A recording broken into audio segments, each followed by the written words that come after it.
So hello guys, हमने ये मंगाया है वायरलेस माउस फ्लिपकार्ट से। पोर्ट्रॉनिक्स करके कोई कंपनी है। तो लेट्स अनबॉक्स दिस।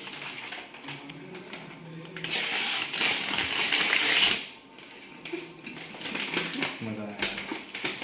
ये है बिल जो पिट चुका है, देखिए।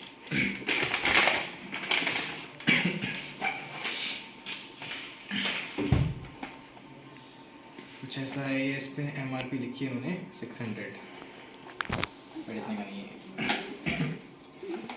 कमेंट में गेस करके बताएं कितने का।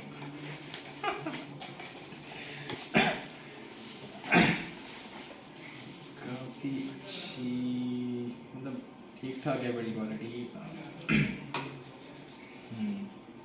बिल्कुल अच्छी है काफ़ी। अभी देखते हैं कि सेल आया है नहीं। सैड, अब हमें सेल चुराना पड़ेगा। तो मिलते हैं सेल चुरा के।